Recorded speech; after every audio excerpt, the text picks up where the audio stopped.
Pelecehan seksual dan derita buruh wanita di Jepara, dipegang bagian sensitif, saya trauma.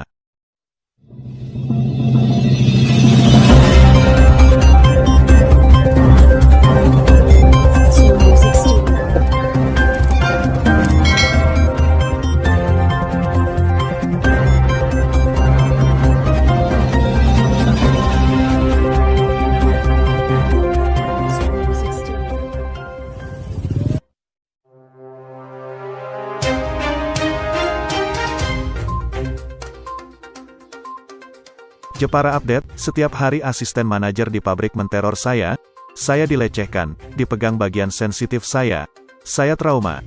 Kutipan tersebut adalah pengakuan seseorang dengan nama samaran, Bunga. Ia adalah salah satu buruh perempuan di Kabupaten Jepara yang menjadi korban seksual di pabrik sepatu tempat dia bekerja. Dikutip dari suarajawa-tengah.id, jam 7 pagi Bunga tiba di pabrik. Saat itu keadaan pabrik sedang sepi. Dia sengaja berangkat lebih awal agar tak terlambat masuk kerja karena jarak rumah dengan pabrik cukup jauh. Ketika pabrik masih sepi, tiba-tiba asisten manajer tempat dia bekerja menghampirinya. Awalnya, Bunga masih berpikir positif pada gelagat pria hidung bilang tersebut. Awalnya, pelaku mengajak Bunga untuk bercengkarama membahas tentang pekerjaan. Namun, tiba-tiba pelaku mendekatinya dan menyentuh bagian sensitif Bunga. Saat itu, dia tidak bisa merespon tindakan pelaku. Tiba-tiba tubuhnya kaku, detak jantungmu tak beraturan. Tubuhnya lemas, karena mendapat perlakuan asosial di tempat dia bekerja. Ternyata perlakuan sebagai pelaku tak hanya satu kali itu saja. Dalam 1 minggu, asisten manajer tersebut bisa melakukan aksi asusila kepada Bunga sebanyak 3 kali. Pelaku sengaja mencari waktu-waktu yang sepi untuk melakukan aksinya. Pelaku sudah hafal kapan pabrik sepi atau ramai. Bunga tak bisa melupakan kejadian tersebut. Karena sering mendapatkan seksual di tempat dia bekerja, membuat Bunga stres. Bahkan, dia sempat libur 3 hari untuk menghilangkan rasa trauma. Padahal sudah pakaian saya tertutup, pakai jilbab dan menceritakan pengalaman seksual yang dia alami. Jumat, tanggal 28 Januari tahun 2021. Awalnya, Bunga memilih untuk menyimpan masalahnya. Dia takut terjadi sesuatu di tempat dia bekerja. Apalagi, Bunga baru beberapa bulan kerja di perusahaan tersebut. Dengan diam ternyata tak menyelesaikan masalah. Pelaku berulang-ulang perbuatannya. Bunga akhirnya memilih untuk buka suara. Dia bercerita tentang permasalahan tersebut kepada teman-temannya. Bunga memberanikan diri untuk dilaporkan kepada pimpinan produksi. Namun, laporannya hanya dianggap angin berlalu. Dia hanya mendorong jika pelaku akan segera ditegur. Akhirnya saya tunggu 1 minggu namun pelaku tidak kunjung ditegur dan tak ada perubahan. Pelaku tetap melakukan seksual, katanya dengan nada tinggi. Bunga meminta waktu kepada kami untuk mengatur waktu. 1 menit, dia melanjutkan keterangannya dengan emosi yang lebih stabil. Misal ini tak dikasih pelajaran nanti saya laporan ke atasan. Ancam Bunga kepada pimpinan produksi di tempat dia bekerja. Jangan dilaporin dulu ya. Kenapa tak boleh dilaporin? Tanya Bunga kepada pimpinan produksi. Setelah dia selidiki, ternyata yang menjadi korban hanya seksual dengan pelaku yang sama tak dirinya. Banyak buruh perempuan di divisi yang sama juga sering menjadi korban kelakuan asusila itu. Jika dia hitung, buruh perempuan yang dilecehkan menemukan 45 orang. Pada saat itu, Bunga Semkain bertanya-tanya mengapa pimpinan produksi menyuruhnya untuk diam. Dirasakan laporannya tak digubris, akhirnya Bunga menginisiasi buruh tidak tepat untuk membuat serikat kerja. Dia berharap kerja tersebut dapat mewadahi keluhan para buruh yang menjadi korban. Ya, akhirnya perusahaan memproses laporan tersebut setelah kita berserikat. Katanya, pagi, siang, sore saya dilecehkan. Kami seperti minum obat. Pagi, siang dan sore kami dilecehkan oleh general manajer sebuah pabrik di Kabupaten Kendala. Sebut saja Mawar, dia adalah buruh perempuan di Kabupaten Kendala yang menjadi tulang punggung keluarga. Karena himpitan ekonomi, dia tak bisa melakukan banyak pembelaan tatkala menjadi korban seksual. Saat dia bekerja, seringkali manajer umum di perusahaannya memegang tubuhnya, kadang memihak tanpa sebab yang jelas, hingga memeluknya dari belakang. Hal itu dibuat merasa risih. Apalagi kelakuan bejat general manajer tersebut dilakukan setiap hari.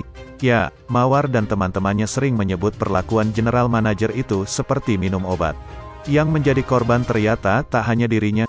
Sebanyak 30 buruh perempuan juga mengaku mendapatkan perlakuan yang sama.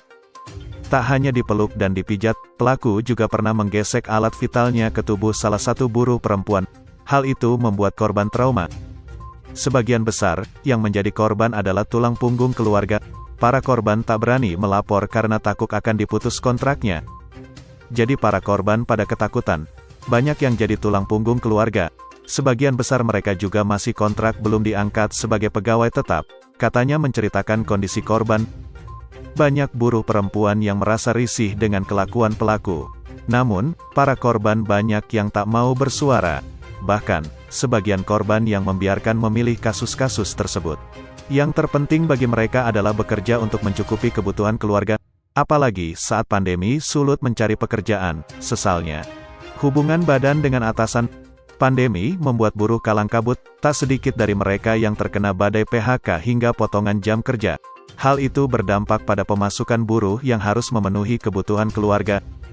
Tak sedikit mandor atau pegawai yang memiliki jabatan lebih tinggi memanfaatkan kondisi buruh yang membutuhkan pekerjaan. Di Jateng, terdapat pimpinan perusahaan yang memaksa karyawan, terutama karyawan baru untuk melakukan perbuatan layaknya suami istri. Mereka menggunakan relasi kuasanya untuk memenuhi hasrat dan nafsu mereka.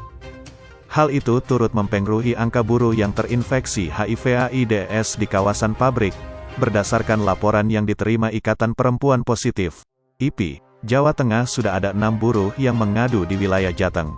Nurul Safaatun, Sekretaris IPI Jawa Tengah mengatakan, sebagian besar buruh garmen dan tekstil yang didominasi seorang perempuan menjadi kepala keluarga meski memiliki suami. Karena desakan ekonomi saat pandemi, banyak buruh yang mencari uang tambahan salah satunya dengan berhubungan dengan atasan. Kalau yang di Semarang seperti itu, kalau mau naik pegawai tetapnya ada yang harus berhubungan dengan atasan. Namun perlu penelusuran lebih lanjut. Jelasnya beberapa waktu lalu, lanjut Nurul tak pula yang berlanjut dalam waktu lama. Bahkan, karyawan magang itu bisa menjadi simpanan atasan. Dalam kasus ini, banyak buruh perempuan yang menjadi korban. Untuk itu, Nurul meminta agar Dinas Kesehatan Jateng melakukan tes atau Voluntary Counseling and Testing, VCT, besar-besaran di perusahaan untuk mengidentifikasi permasalahan tersebut. Tindakan ini sekaligus bisa mendeteksi angka kekerasan seksual yang terjadi di perusahaan, katanya. Sementara itu, Koordinator Divisi Advokasi dan Pengorganisasian Yayasan Anissa Swasti, Yasanti, Rima Astuti mencatat, di Kabupaten dan Kota Semarang mencatat ada 20 kasus kekerasan yang menimpa perempuan sepanjang 2021. Kekerasan di tempat kerja yang terjadi berupa kekerasan seksual, psikis, dan verbal. Menurutnya, buruh di Jateng banyak yang mengalami pengalaman seksual namun memilih untuk diam. Gunung es artinya di luar sana masih banyak korban tapi dilaporkan karena berbagai pertimbangan. Dia mencatat, di tempat kerja perempuan masih banyak yang menjadi korban seksual, dari belakang dan lainnya. Buruh perempuan mendapatkan kutipan hinaan, ucapnya. PHK pelaku seksual. Menyikapi permasalahan tersebut, Asosiasi Pengusaha Indonesia, APindo, pengusaha dan buruh harus saling menghormati antara satu dengan yang lainnya. Ketua APindo Jateng, Frans Kongi mengingatkan agar para pengusaha maupun sesama buruh di perusahaan tak boleh berkata kasar, apalagi melakukan tindakan seksual. Menurutnya, hal-hal yang menarik perhatian merupakan kegiatan bersama antara serikat pekerja dan pengusaha untuk melakukan tindakan seksual di tempat kerja. Semua perusahaan memiliki aturan atau perjanjian kerja dengan buruh, jelasnya. Dia meminta agar pelaku pelecehan seksual di dunia kerja agar dihukum berat seperti pemecatan atau PHK hingga hukum di pengadilan. Biasanya yang menjadi korban adalah perempuan, jadi buruh perempuan harus tegas dan jangan sekali-kali memberikan kesempatan untuk dilecehkan, katanya. Dia menghimbau agar buruh yang merasa dilecehkan segera melaporkan kepada pimpinan perusahaan atau aparat hukum seperti polisi. Dia mewakili Asosiasi Pengusaha di Jateng kutukan keras terhadap seksual. APindo sangat mengutuk keras seksual di tempat kerja, jelasnya. Sementara itu, Kepala Dinas Ketenagakerjaan Provinsi Jawa Tengah, Sakina Roselasari mengaku belum ada aduan seksual yang masuk ke layanan Disnaker Jateng. Aduan sampai dengan tanggal 25 Januari tahun 2022 belum ada yang masuk kasus menarik seksual, katanya. Sejauh ini, permasalahan yang dilaporkan oleh buruh masih seputar perjanjian kerja, tersingkirnya ijazah, pesangon, waktu kerja, PHK dan soal gaji. Aduan yang paling banyak adalah tidak adanya BPJS untuk buruh. Sudah ada 30 laporan, jelasnya.